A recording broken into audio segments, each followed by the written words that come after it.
Hi friends.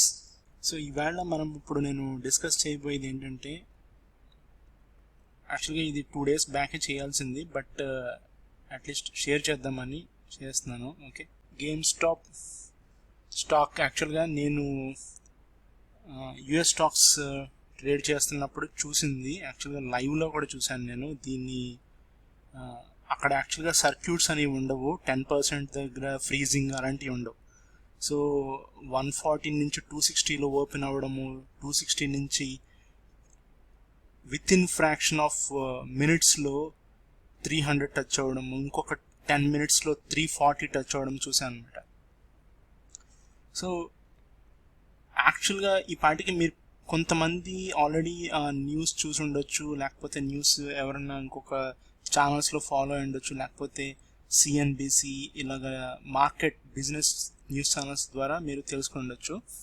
But యాక్చువల్గా నేను తెలుసుకుంది, లేకపోతే నేను షేర్ చేయాలనుకున్నది కొంచెం డిఫరెంట్గా ఉంది. సో అందు గురించే నేను ఇది యూట్యూబ్లో ఇప్పుడు అప్లోడ్ చేస్తున్నాను. సో బేసిక్గా ఏంటంటే గేమింగ్ స్టాక్ అనేది ఇంకా అందరికీ తెలుసు. ఓకే, సో ఇది పక్కన పెట్టేద్దాం. ఓకే, సో ఇది యాక్చువల్గా డయింగ్ స్టాక్ అనమాట. అంటే ఈ స్టాక్లో దమ్మేమీ లేదు, యాక్చువల్గా ఏం పెర్ఫామ్ చేయట్లా. బట్ అంటే పెర్ఫామ్ చేయట్లేదు అంటే ఓకే, దాని బిజినెస్ దానికి ఉంది, దాని స్టోర్స్ దానికి ఉన్నాయి, అది అంత ఎక్స్పాన్షన్ లేదని చెప్పలేము, ఎక్స్పాన్షన్ ఉందని చెప్పలేము.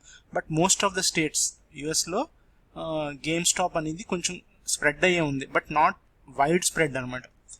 Okay, but well known company అది ఒక చెప్పచ్చు. సో ఏమైందంటే ఆల్ ఆఫ్ ఎ సడన్ యాక్చువల్గా ఇది న్యూస్లోకి రాకముందు ఏం జరిగిందంటే, న్యూస్లోకి యాక్చువల్గా మనకి థర్స్డే అనేది వచ్చింది. ఓకే, సో థర్స్డే నుంచి న్యూస్ స్ప్రెడ్ అయింది.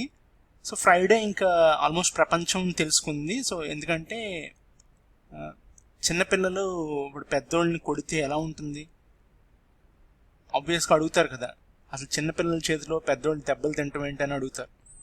సో అదే జరిగింది ఇక్కడ గేమ్ స్టాప్లో జరిగింది అదే.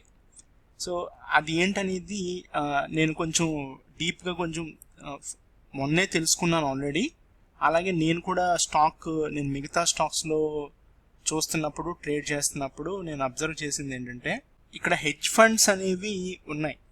ఓకే, సో హెడ్జ్ ఫండ్స్ అంటే మీలో ఎవరికన్నా ఒకవేళ తెలియకపోతే ఏంటంటే, మీరు ఇంక వీళ్ళని సింపుల్గా ఇన్స్టిట్యూషన్స్ అనుకోండి, లేకపోతే మార్కెట్ మేకర్స్ అనుకోండి. ఇఫ్ నాట్ ఇంకా గట్టిగా మాట్లాడితే వీళ్ళని మీరు ఇంక ఏదైనా అనుకోవచ్చు. అంటే వీళ్ళు మార్కెట్ని డ్రైవ్ చేస్తారు. మనం క్యాండిల్ స్టిక్స్ చూస్తాం కదా, ఒక ప్రైస్ని మూవ్ చేస్తారనమాట. ఒక ప్రైస్ని మూవ్ చేసి దమ్మున్నోళ్ళు వీళ్ళే, హెడ్జ్ ఫండ్సే మూవ్ చేస్తారు. సో ఎందుకంటే వాళ్ళు ఫండ్స్ని, హెడ్జ్ అనేది ముందు వర్డ్ ఉంది చూసారు కదా, హెడ్జ్ అంటే ఏంటి, బ్యాలెన్స్ చేస్తారు. బోల్డ్ని చోట్ల ఇన్వెస్ట్ చేస్తారు, ఓన్లీ నాట్ ఈక్విటీ. కమోడిటీలో ఇన్వెస్ట్ చేస్తారు, ఫారెక్స్లో ఇన్వెస్ట్ చేస్తారు, రియల్ ఎస్టేట్లో ఇన్వెస్ట్ చేస్తారు. ఎన్ని సెక్టర్స్ ఉన్నాయో అన్ని సెక్టర్స్లో కూడా వీళ్ళు డైవర్సిఫై చేసేస్తారు. ఓకే, దట్ ఈక్వల్గా అండ్ మోర్ ఓవర్ లార్జ్ క్వాంటిటీస్లో, మనం కనీసం ఊహకు కూడా అందనటువంటి ఫిగర్స్లో హెడ్జ్ ఫండ్స్ డైవర్సిఫై చేస్తారు. సో ఇక్కడ దాకా ఓకే, ఇది ఓకే, సో బాగానే ఉంది. సో బట్ వీళ్ళు ఎలా దొరికిపోయారు, యాక్చువల్గా వీళ్ళు అసలు ఎందుకు దొరికిపోయారు, ఎందుకు ఇప్పుడు అందరం మాట్లాడుకునేది ఏంటి, ఫస్ట్ ఫిగర్ బయటకు వచ్చింది ఎంత, $5 billion లాస్ అయినట్టు. ఓకే, $5 billion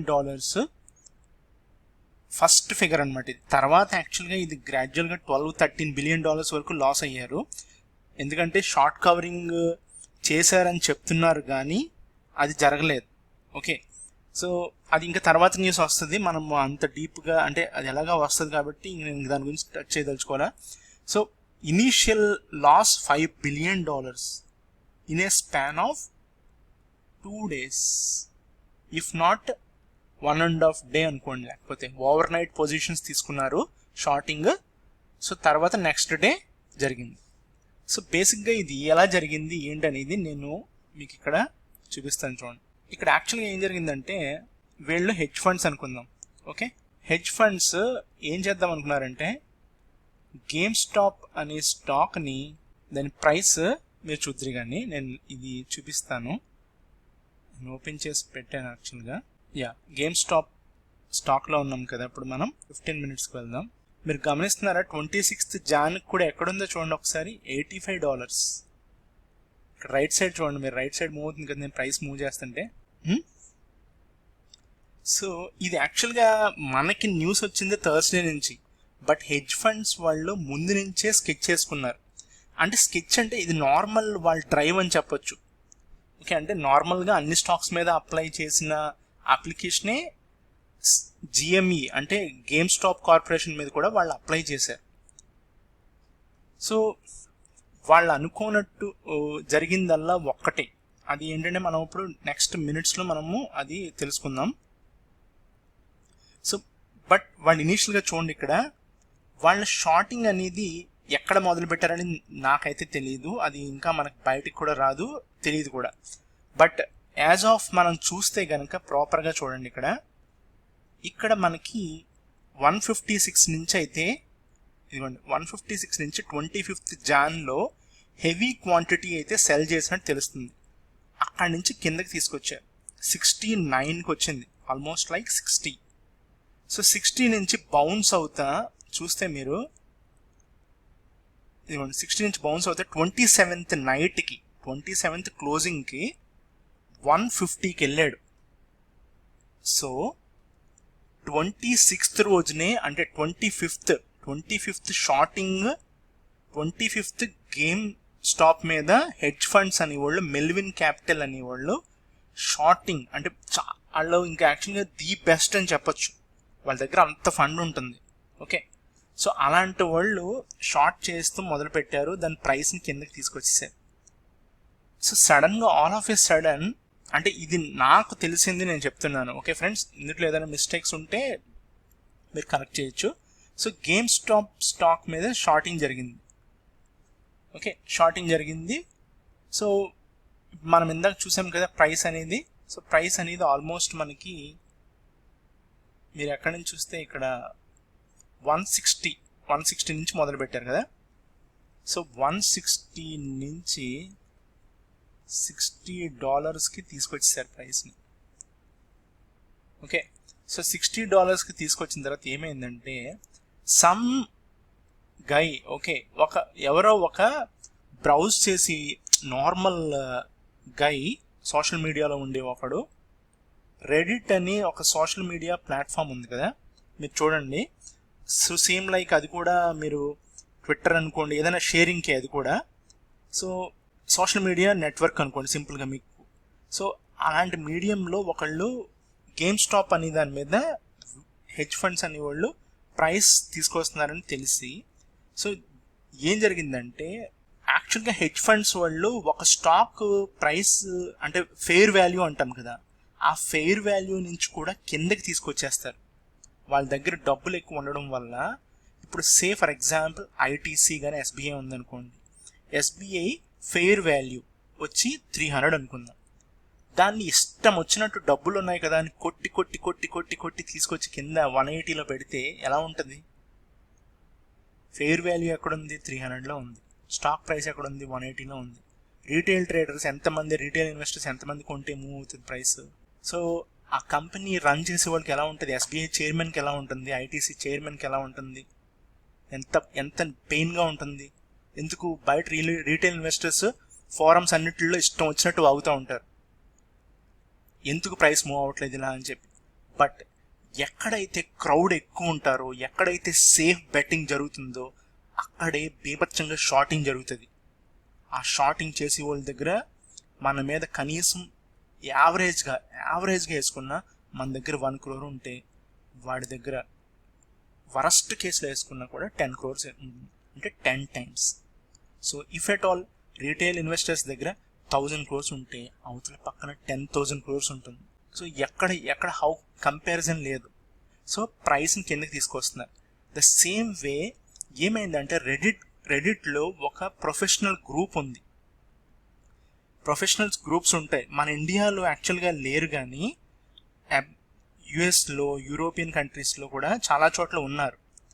సో వాళ్ళు ఏంటంటే కంబైన్డ్గా చేస్తారనమాట. అంటే ఒకటి అనుకుంటారు, వాళ్ళు సోషల్ ప్లాట్ఫామ్ మీద షేర్ చేసుకుంటారు. ఇప్పుడు ఫర్ ఎగ్జాంపుల్ ఐటీసీ 198 దగ్గర కొనాలి, పొజిషన్ సైజింగ్ పెట్టుకుంటారు. For example say something like 1000 అనుకుందాం, 1000 స్టాక్ ఇస్తే మీరు ఆలోచించండి. సే ఫర్ ఎగ్జాంపుల్ ఒక 2 లక్షల మంది ఆ స్పాట్లో కొన్నారనుకుందాం. స్టాక్ ప్రైస్ మూవ్ అవుతుందా? ఆబ్వియస్గా మూవ్ అవుతుంది, అవతల పక్కన ఎవడన్నా కూడా. అలాంటప్పుడు వరస్ట్ కేసులో చూసుకున్నా మీరు ఒక 10 లక్షల మంది కొన్నారనుకోండి, ఆ రోజు ఏమవుద్ది? ఐటీసీ అప్పర్ సర్క్యూట్లో ఉంటుంది. ఓకే, మన ఇండియాలో అట్లీస్ట్ అప్పర్ సర్క్యూట్ ఫ్రీజింగ్ ఉంది ఏ స్టాక్ కన్నా, ఇండెక్స్ కన్నా. బట్ యుఎస్లో ఫ్రీజింగ్ లేదు. సో ఏం జరిగిందంటే రెడిట్లో మీకు అంటే మనకు అర్థమయ్యే భాషలో ఏంటంటే ఒక ఆర్మీ అని వాళ్ళు సంథింగ్ లైక్ నేమ్ చేశారు. But group of professional traders, group of professional investors, it's like a club. They share themselves. And వాళ్ళు ఏమనుకున్నారంటే ఇప్పుడు మనం ఎట్టి పరిస్థితుల్లో ఈ స్టాక్ని కిందగా పడినవ్వకూడదు అని డిసైడ్ అయ్యారు. డిసైడ్ అయితే సరిపోదు కదా, షేరింగ్ జరగాలి. ఎంతమందికి రీచ్ అయితే అంతమందికి. అందుట్లో ఏంటంటే షేర్ అయినోడు ప్రతి ఒక్కడు కొంటాడు అనమాట. అదే డిఫరెన్స్. సో ఏం చేశారు, గేమ్ స్టాప్ అనే స్టాక్ని ప్రతి ఒక్కడు కొనటం మొదలుపెట్టాడు. అర్థమైందా? సో వన్స్ కొనటం మొదలుపెట్టిన తర్వాత ఏం జరుగుతుంది? సో జనరల్గా హెడ్జ్ ఫండ్స్ ఏంటి, ఈజీగా ఉంటుంది, ప్రతి స్టాక్ మీదే చేసినట్టే గేమ్ స్టాప్ మీదే చేద్దాం అనుకున్నారు. వాళ్ళకి ఇదంతా తెలియదు. ఎప్పటిదాకా వాళ్ళు అమ్ముతున్న కొద్ది స్టాక్ ప్రైస్ జనరల్గా ఏమవ్వాలి, ఇలా వచ్చి కొంచెం మళ్ళీ ఇలా వచ్చి ఇలాగా బేరిష్నెస్ అనేది ఫామ్ అయ్యి స్టాక్ అనేది కిందకు వస్తాం జరుగుతుంది కదా. బట్ వాళ్ళు అమ్మి కొలుదు కొనటం మొదలుపెట్టారు. సో కొనటమే కాకుండా వాళ్ళు అమ్మడం, ఫర్ ఎగ్జాంపుల్ వాళ్ళు 100 షేర్స్ అమ్ముతున్నారు అనుకోండి, కింద 200 కొంటున్నారు. వాళ్ళు 2000 షేర్స్ అమ్ముతుంటే కింద 4000 కొంటున్నారు. అప్పుడు ఏమవుతుంది? ఆటోమేటిక్గా స్టాక్ ప్రైస్ అనేది పైకి మూవ్ అవుతుంది. ఎందుకంటే సెల్లర్స్ తక్కువ మంది ఉన్నారు, బయర్స్ ఎక్కువ మంది అయిపోయారు. అక్కడ ఒక హెడ్జ్ ఫండ్ అమ్ముతున్నారు కొన్ని లక్షల షేర్లు, కింద ఒక ఆర్మీ కొంటుంది. సో ఏం జరిగిందంటే at some point of time hedge funds కూడా ఎక్కడి నుంచి తీసుకొస్తారు మనీ? వాళ్ళకు కూడా ఒక లిమిటెడ్ క్యాపిటల్ ఉంటుంది. ఎందుకంటే వాళ్ళు డైవర్సిఫై చేస్తారు కాబట్టి వాళ్ళకు కూడా ఒక లిమిటే ఉంటుంది. ఆ లిమిట్ దాటిన తర్వాత వాళ్ళు కూడా రిస్క్లో ఉంటారు. బట్ అది చాలా రేర్గా జరుగుతుంది. ఇక్కడ ఏం జరిగిందంటే ఈ నెంబర్, రెడిట్ నెంబర్, ఈ వాట్ ఎవర్ ఈ టోటల్ క్లబ్ ఏదైతే ఉందో, ఈ ఆర్మీ ఏదైతే ఉందో, వీళ్ళ బయింగ్ పవర్ పెరిగిపోయి కొలదు కూడా మధ్యలో ఏం జరిగిందంటే ఇలాన్ మస్క్ ఉన్నాడు కదా మనకి Tesla owner. So Tesla owner Elon Musk ఏం చేశాడంటే ఒక ట్వీట్ కూడా పడేశాడు అనమాట. జనరల్గా తన స్టాక్కి కూడా ఏదో చేస్తూ ఉంటాడు. ఇప్పుడు ఈ స్టాక్ ఫెయిర్ వాల్యూ లేదు, ఎందుకు ఉంది అని చెప్పి అంటూ ఉంటాడు. సో జనరల్గా అది జరుగుతూ ఉంటుంది. సో ఏం చేశాడంటే గేమ్ స్టాప్లో నేను కూడా ఇన్వెస్ట్ చేస్తున్నాను అని చెప్పి షేర్ చేయడం జరిగింది. అలాగే ఇంకొంచెం 2-3 బిలియనీర్స్ కూడా చేశారు. సో దాంతో జనరల్గా ఏం జరుగుతుంది, పెద్ద పెద్దోళ్ళే ఇన్వెస్ట్ చేస్తున్నప్పుడు మనం కూడా ఇన్వెస్ట్ చేస్తే ఇంకా పెరుగుతుంది కదా అనుకుని, అప్పుడు ఆటోమేటిక్గా ఏం జరిగిందంటే సింపుల్గా ఇక్కడ 148లో క్లోజ్ అయిన ప్రైస్, ఇక్కడ 148లో క్లోజ్ అయిన ప్రైస్ కాస్త ఎక్కడ ఓపెన్ అయింది? 351, 350. సో ఇక్కడ చూడండి, ఇక్కడ క్లోజ్ అయింది, ఇక్కడ ఓపెన్ అయింది. ఇక్కడ నుంచి మళ్ళీ మీరు చూస్తే ఇది ఇక్కడ సస్టైన్ అయ్యి ఇక్కడ నుంచి ఆల్మోస్ట్ లైక్ ఎక్కడి వరకు వెళ్ళాడు? 480కి వెళ్ళాడు. సో 480 హై వేసిన తర్వాత సో జనరల్గా ఏమవుతుంది అంటే ఈ లోపల సో పెద్దోళ్ళు ఇన్వాల్వ్ అయితే ఏం జరుగుతుంది, అదే జరిగింది. ఇప్పుడు నేను అది చెప్పడానికి యాక్చువల్లీ ఈ వీడియో టోటల్గా షేర్ చేశాను. సో ఎలా ఉంటుందంటే అందరికీ డబ్బులు వస్తే కష్టం కదా, బ్యాలెన్స్ చేయరు కదా. అంటే ఉన్నోళ్ళు కొంతమందే ఉంటారు, రిచ్ పీపుల్ పర్సంటేజ్ చాలా తక్కువ ఉంటుంది, మిడిల్ క్లాస్ పర్సంటేజ్ చాలా ఎక్కువ ఉంటుంది, పూర్ పర్సంటేజ్ కొంచెం రిచ్ కన్నా కొంచెం ఎక్కువ ఉంటుంది. సో ఇది ఏ కంట్రీలో చూసినా జనరల్గా ఇదే ఉంటుంది. సో ఇక్కడ ఆల్ ఆఫ్ ఎ సడన్ మనకి మామూలుగా ఒక రీటైల్ ట్రేడర్ కానీ రీటైల్ ఇన్వెస్టర్ కానీ ఎవరైనా లాస్ అయితే మనీ మనము ఎవరికైనా సెబీకి కానీ ఆర్బీఐకి కానీ లేకపోతే సమ్ కైండ్ ఆఫ్ ఈవెన్ మన ప్లాట్ఫామ్ బ్రోకర్కి కానీ ఫోన్ చేసి నాకు ఇలాగా స్టాక్ సడన్గా బ్యాన్ చేసేయడం ఏంటి ఫ్యూచర్స్, లేకపోతే సడన్గా క్లోజ్ చేయడం ఏంటి, ఇవాళ ట్రేడింగ్ లేదేంటి, నేను మనీ పే చేయను మార్జిన్ మనీ, లేకపోతే సో అండ్ సో రీజన్ వల్ల నేను ఇలాగా చాలా దెబ్బతిన్నాను అని చెప్పి మనం క్వశ్చన్ చేయగలమా అసలు? బట్ ఈ హెడ్జ్ ఫండ్స్ వాళ్ళు కాంటాక్ట్స్ మూవ్ చేయడం వల్ల ఈవెన్ ఎలెన్ అని చెప్పి మీకు ఫెడ్ ఆవిడ కూడా ఇన్వాల్వ్ అయ్యారంటే, I mean to say involve అవ్వడం అంటే దీన్ని ఆపాలి, ఎందుకంటే ఉన్నవాడు నష్టపోకూడదు వాళ్ళ దృష్టిలో, అర్థమవుతుంది కదా, ఉన్నవాడు నష్టపోకూడదు. ఉన్నవాడు నష్టపోతే ఏమవుతుంది, హెడ్జ్ ఫండ్స్ అంటే ఏంటి, నథింగ్ బట్ జనాలు అంటే lot of US citizens portfolios ఉన్నట్టే కదా, అక్కడ వాళ్ళ షేర్స్ ఉన్నట్టే కదా, వాళ్ళు రన్ చేస్తున్నట్టే కదా ఆబ్వియస్గా. సో హెడ్జ్ ఫండ్స్ లాస్ అయ్యారనుకోండి మళ్ళీ ఏం జరుగుతుంది, ఆబ్వియస్గా it will become another disaster, ఇంకో పెద్ద డిజాస్టర్ వస్తుంది.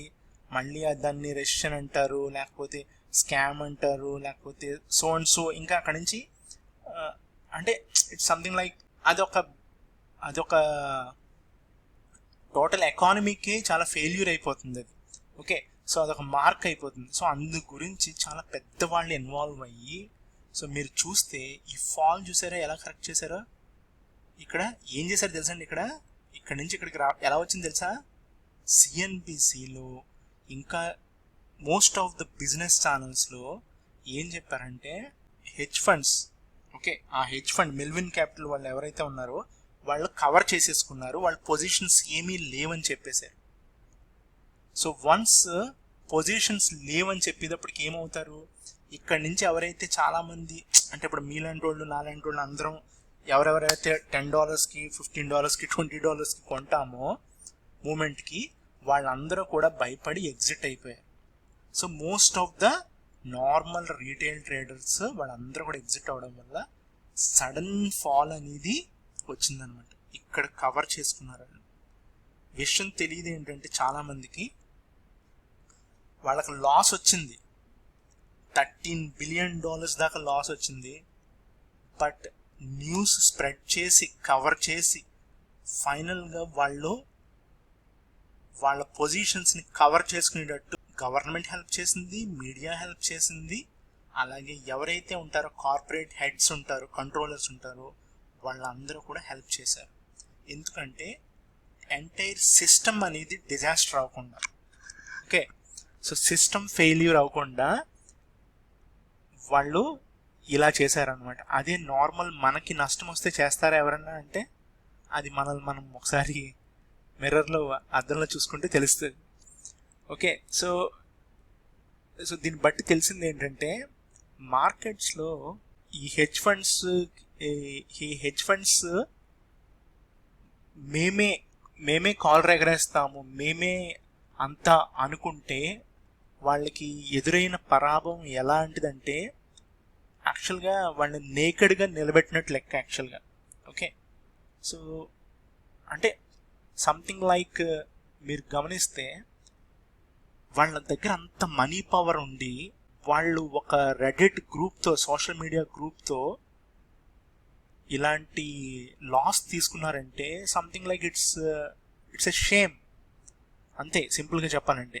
ఇప్పుడు దీనివల్ల ప్రపంచంలో ఉన్న మిగతా మార్కెట్స్, మిగతా కంట్రీస్, జపాన్ అవ్వచ్చు, చైనా అవ్వచ్చు, యూరోపియన్ కంట్రీస్ అవ్వచ్చు, లేకపోతే ఇప్పుడు ఇండియా కూడా. సో నెక్స్ట్ ఇండియా కూడా ఇష్టం వచ్చినట్టు మేము షార్ట్లు చేస్తాము ఒక్కొక్క స్టాక్ మీద అంటే కుదరదు. ఇప్పుడు ఈ గేమ్ స్టాప్ అనేది ఒక బిగ్గెస్ట్ లెసన్ అని చెప్పి క్లియర్గా మనము అనొచ్చు. ఇంతకన్నా బిగ్గెస్ట్ లెసన్ ఉండదు. ఎందుకంటే హెడ్జ్ ఫండ్స్ ఓడిపోవడం ఏంటి అసలు, నార్మల్ కామన్ ఇన్వెస్టర్స్తో హెడ్జ్ ఫండ్స్ ఓడిపోవడం ఏంటి అసలు, కల్లో జరగని మాట అసలు అది. సో ఇప్పటి నుంచి ప్రతి ఒక్కడికి భయం ఉంటుంది. ఆడు ఎంత పెద్ద ఇన్వెస్టర్ అన్నా కూడా వాడికి నేను ఈ స్టాక్ని కిందకి తీసుకెళ్తాను నా మనీ పవర్తో అనుకుంటే వాడు చాలా ఫియర్ఫుల్గా వర్కౌట్ చేయాల్సి ఉంటుంది. ఓకే ఫ్రెండ్స్, సో నేను ఇదే షేర్ చేయాలనుకున్నాను అందరితో. సో దీన్ని బట్టి మనకి ఫైనల్గా మన కంక్లూజన్ ఏంటంటే, నా కంక్లూజన్ మనకి ఏదన్నా అంటే ఇప్పుడు ఎస్ బ్యాంక్ చూసాం మనము, ఇంకా చాలా ఉన్నాయి కదా, పీసీ జ్యువెలరీస్ ఒకటి, నెక్స్ట్ ఇవే ఉన్నాయి. యాక్చువల్గా నేను ఆ స్టాక్స్ ట్రేడ్ చేయలేదు కానీ నేను విన్నాను, వక్రాంజీ అని, నెక్స్ట్ ఏదో బ్యాంక్ ఏదో ఉంది. సో అలాంటివి, ఓకే ఆర్కామ్ ఒకటి. సో ఇలాంటివి మీరు చూసారు కదా, మనకి ఆల్ ఆఫ్ ఎ సడన్ తీసుకెళ్ళిపోతారు కిందకి రాక్ బాటమ్కి. ఓకే, అక్కడ ఎవరో నష్టపోయారు? రీటైల్ ట్రేడర్ నష్టపోతున్నాడు. రీటైల్ ట్రేడర్ ఇష్టం వచ్చినట్టు లూజ్ అయిపోతున్నాడు. బిగ్ ఇన్వెస్టర్స్ని ఏమో సేవ్ చేస్తారు, రీటైల్ ఇన్వెస్టర్ నాశనం అయిపోతున్నాడు. అందుగురించే మీరు గమనించాల్సింది ఏంటంటే, ఇలాగ ఛాన్స్ వస్తుంది కదా అని చెప్పేసి నార్మల్ స్టాక్స్లో ట్రేడ్ కనుక చేస్తే స్టాప్ లాస్లు మట్టికి చాలా చాలా ఫిక్స్డ్గా కన్సిస్టెంట్గా ప్లేస్ చేసుకోండి. లేదంటే మీరు లోవర్ సర్క్యూట్లు చూసి మీరు బుక్ చేసుకోవడానికి కూడా దొరకదు అనమాట. ఇప్పుడు అలాంటి వాలటిలిటీ ఉంది మార్కెట్లో, ఈవెన్ మన ఇండియాలో కూడా. మీరు ఆల్రెడీ లాస్ట్ వీక్ చూశారు ఎలాంటి వాలటిలిటీ ఉందో. Okay, so friends, okay, so నేను నాకు షేర్ చేయాలనిపించి షేర్ చేస్తున్నాను. సో ఏదైనా మిస్టేక్స్ కానీ, నేను తప్పుగా ఏదైనా సంథింగ్ ఏదైనా ఎక్కడైనా మిస్ఇన్ఫర్మేషన్ ఇస్తే మటుకి సారీ. సో గేమ్ స్టాప్ నుంచి మనం నేర్చుకోవాల్సింది ఏంటంటే, పవర్ అనేది, మనీ పవర్ అనేది ఆబ్వియస్గా మార్కెట్ మేకర్స్ దగ్గరే ఉంటుంది.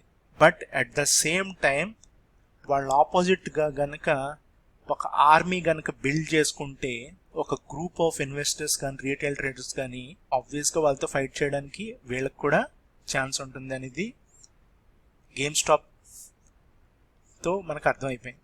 Okay friends, thank you.